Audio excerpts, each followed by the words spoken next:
হরে কৃষ্ণ। আজ ৩রা আষাঢ় ১৪৩২ ও ১৮ই জুন ২০২৫ বুধবার।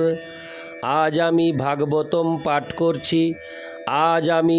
করছি। ভাগবতমের চতুর্থ স্কন্ধ প্রথম ভাগ, চতুর্দশ অধ্যায়, বেন রাজার কাহিনীর শ্লোক ১ থেকে ১০।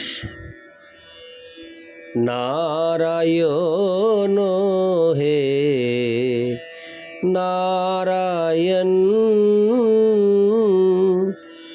ভবভয় হরণম নারায়ণ। চতুর্দশ অধ্যায়, বেন রাজার কাহিনী, শ্লোক ১। মৈত্রেয় উবাচ, ভৃগাদয়স্তে মুনয় লোকানাং ক্ষেমোদর্শিন গুপ্তর্যসতি বৈ নৃণাং পশ্যন্ত পশু সম্মতাম। অনুবাদ: মহর্ষি মৈত্রেয় বললেন, হে মহাবীর বিদুর, ভৃগু আদি ঋষিরা সর্বদাই জনসাধারণের কল্যাণ কামনা করতেন। যখন তারা দেখলেন যে রাজা অঙ্গের অনুপস্থিতিতে সাধারণের হিত সাধন করার মতো কেউ নেই, তখন তারা বুঝতে পেরেছিলেন যে শাসক না থাকার ফলে মানুষেরা স্বাধীন এবং অসংযত হয়ে যাবে। তাৎপর্য: এই শ্লোকে ক্ষেমোদর্শিন শব্দটি তাৎপর্যপূর্ণ, যার অর্থ হচ্ছে যারা সর্বদা জনসাধারণের মঙ্গলাকাঙ্ক্ষী। হরে কৃষ্ণ। মঙ্গলকাঙ্ক্ষী ভৃগু আদি সমস্ত মহর্ষিগণ সর্বদা চিন্তা করেন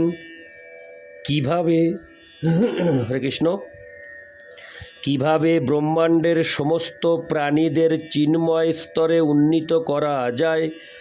বাস্তবিক পক্ষে তারা প্রতিটি গ্রহলোকের রাজাদের উপদেশ দেন, তারা যেন জীবনের এই উদ্দেশ্য সম্বন্ধে লক্ষ্য স্থির রেখে তাদের প্রজাদের শাসন করেন। মহর্ষিগণ রাষ্ট্রপ্রধান বা নৃপতিকে পরামর্শ দিতেন এবং তাদের নির্দেশ অনুসারে তিনি জনগণকে শাসন করতেন। রাজা অঙ্গের নিরুদ্দেশের পর মহর্ষিদের নির্দেশ পালন করার মতো কেউ ছিল না। তার ফলে সমস্ত প্রজারা এতই উচ্ছৃঙ্খল হয়ে পড়েছিল যে পশুদের সাথে তাদের তুলনা করা যেত।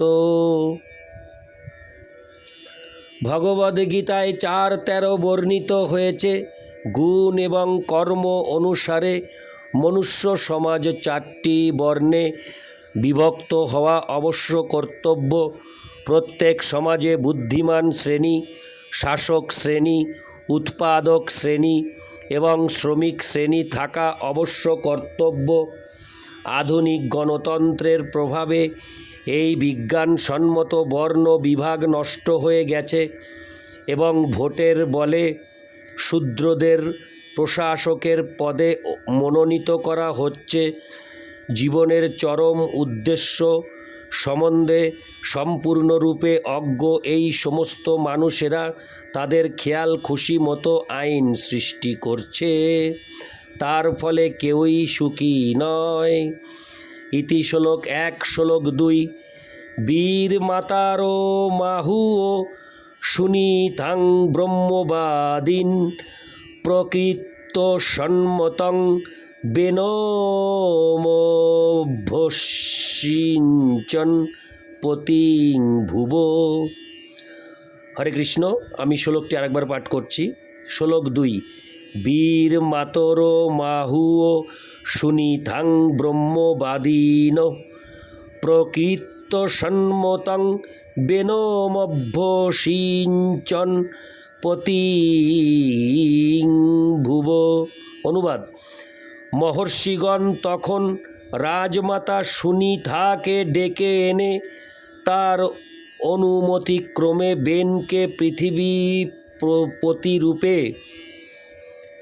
পৃথিবীপতিরূপে রাজ সিংহাসনে অভিষিক্ত করেছিলেন, যদিও তাতে মন্ত্রীদের সম্মতি ছিল না। ইতি শ্লোক 2। শ্লোক 3। শ্রুত্বা নৃপাশনগতং বেনমুত্তগ্রশাসনম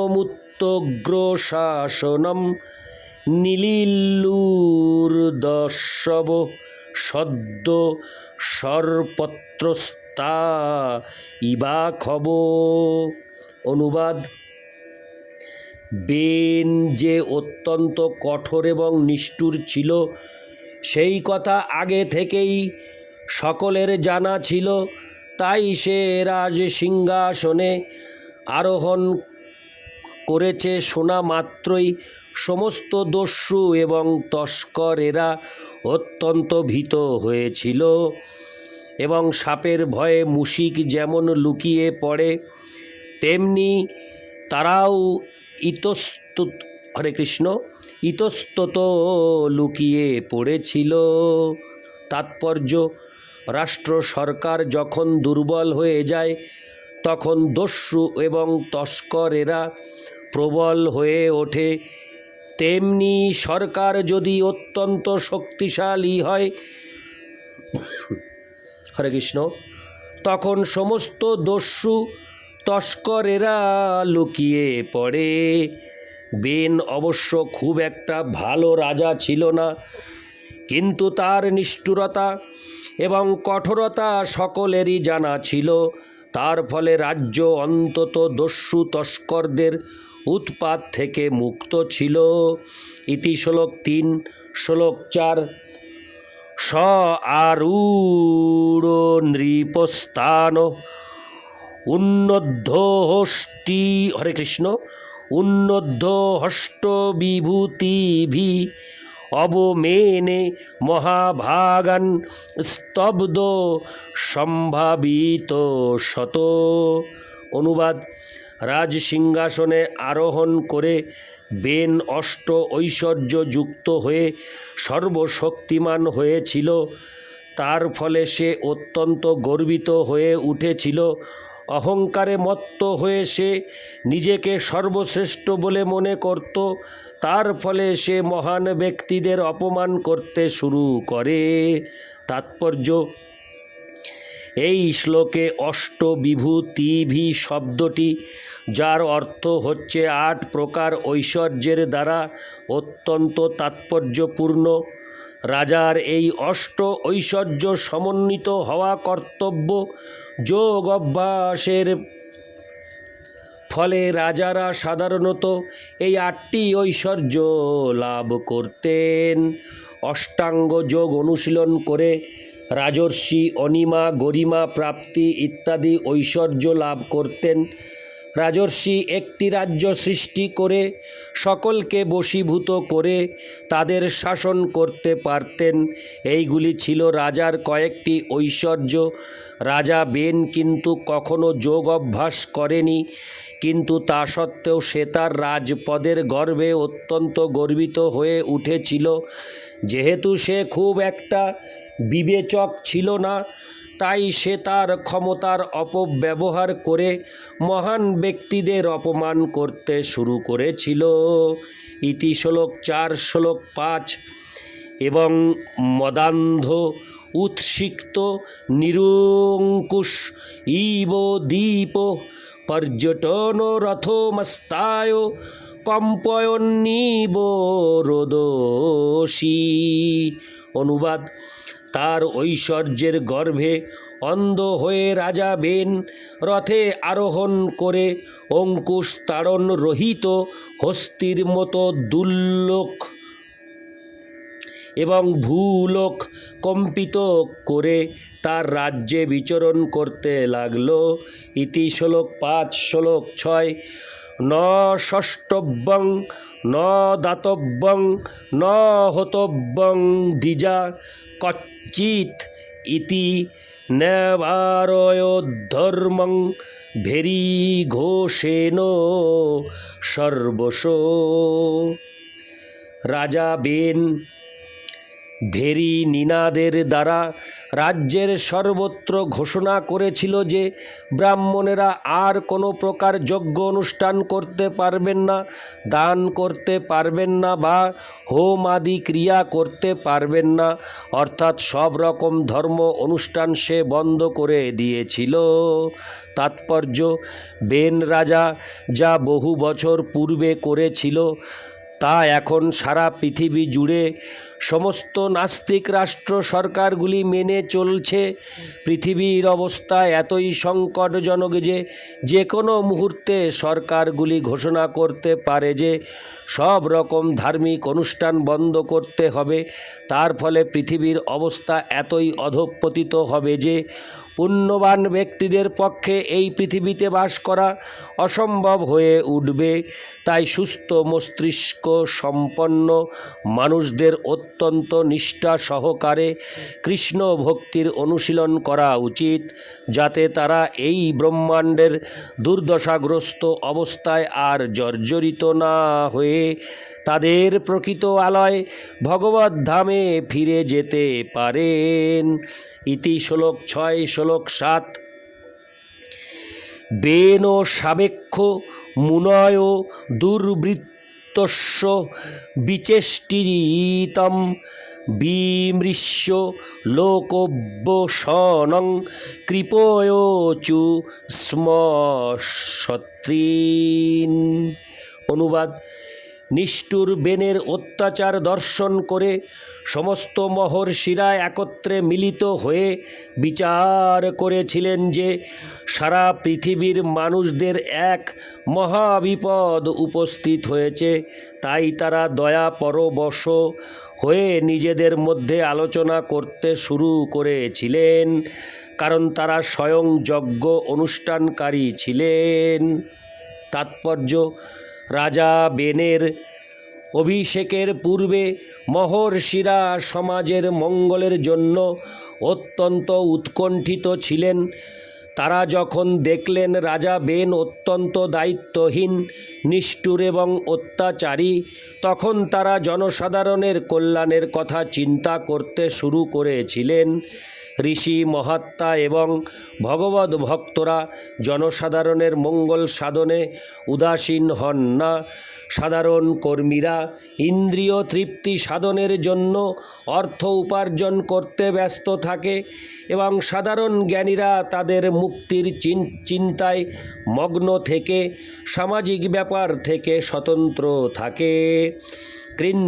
কিন্তু প্রকৃত ভগবত ভক্ত এবং সাধুরা সর্বদা উৎকণ্ঠিত থাকেন কিভাবে মানুষ জাগতিক এবং পারমার্থিক উভয় ক্ষেত্রেই সুখী হতে পারে।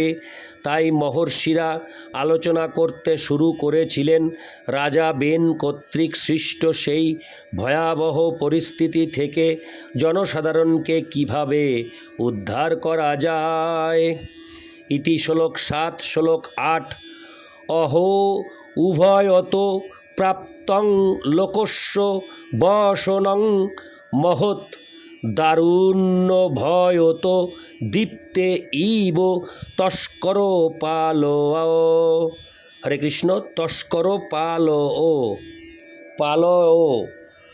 অনুবাদ: মহর্ষিরা পরস্পরের সঙ্গে আলোচনা করে দেখলেন যে জনসাধারণ উভয় দিক থেকে বিপদগ্রস্ত হয়েছে। কাঠের উভয় দিক প্রজ্বলিত হলে যেমন তার মধ্যবর্তী পিপীলিকারা ভয়ঙ্কর অবস্থার সম্মুখীন হয়, ঠিক তেমনি সেই সময়ে জনসাধারণ একদিকে দায়িত্ব জ্ঞানহীন এক রাজা এবং অন্যদিকে দস্যু তস্কর আদির মাঝে বিপদাপন্ন হয়েছিল। ইতি শ্লোক 8, শ্লোক 9। অরাজকভয়াদেশ কৃত রাজা তদর্হন। হরে কৃষ্ণ। শ্লোক 9 আমি আবার প্রথম থেকে পাঠ করছি। অরাজক ভয়াদেশ কৃত রাজা তদর্হন ততোপাসীদ ভয়ং তদ্দ কথং সৎস্বস্তি দেহিনাম। অনুবাদ: অরাজকতা থেকে রাজাকে রক্ষা করার জন্য ঋষিরা বিবেচনা করতে শুরু করলেন যে বেন অযোগ্য হওয়া সত্ত্বেও রাজনৈতিক সংকটের ফলে তাকে তারা রাজা করেছিলেন। কিন্তু হায়, এখন জনসাধারণ সেই রাজার দ্বারাই উৎপীড়িত হচ্ছে। এই অবস্থায় মানুষ সুখী হতে পারে কি করে? তাৎপর্য: ভগবদ্গীতায় 18:5 উল্লেখ করা হয়েছে যে সন্ন্যাস আশ্রমেও মানুষের যজ্ঞ, দান এবং তপস্যা ত্যাগ করা উচিত নয়।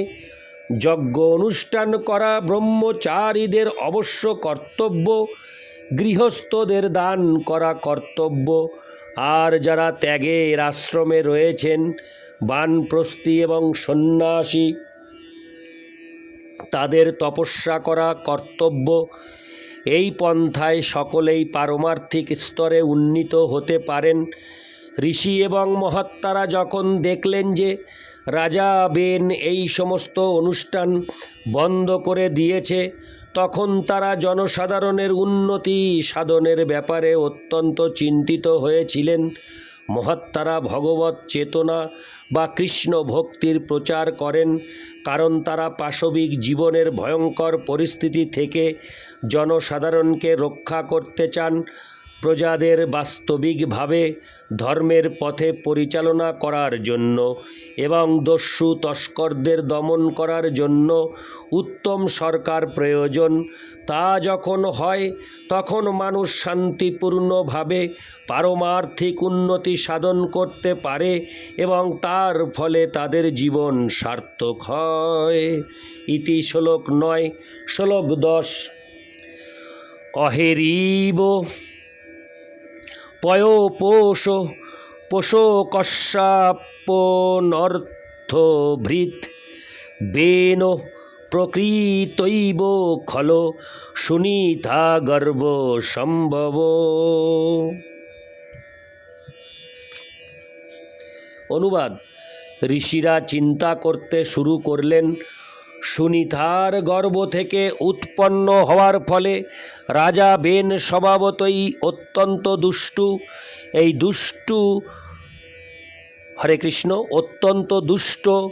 এই দুষ্ট রাজাকে সমর্থন করা ঠিক দুধ দিয়ে সাপ পোষার মতো। এখন সে সব রকম দুঃখ কষ্টের কারণ হয়েছে। তাৎপর্য: সাধুরা সাধারণত সামাজিক কার্যকলাপ এবং জড়জাগতিক জীবন থেকে স্বতন্ত্র থাকেন। প্রজাদের দস্যু তস্করের হাত থেকে রক্ষা করার জন্য সাধুরা বেনকে সমর্থন করেছিলেন, কিন্তু সিংহাসনে আরোহণ করার পর সে ঋষিদের কষ্টের কারণ হয়েছিল।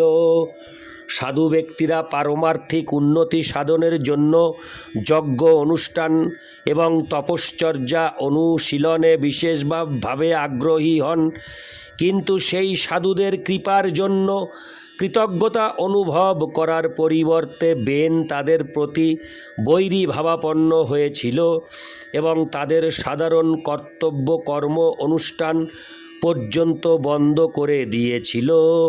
দুধকলা দিয়ে যে কালসাপ পোষা হয়, সে কেবল তার দাঁতে বিষ জমায় এবং তার পালককে দংশন করার প্রতীক্ষা করে। ইতি শ্লোক 10। নারায়ণ হে নারায়ণ ভবভয় হরেণম নারায়ণ। হরে কৃষ্ণ।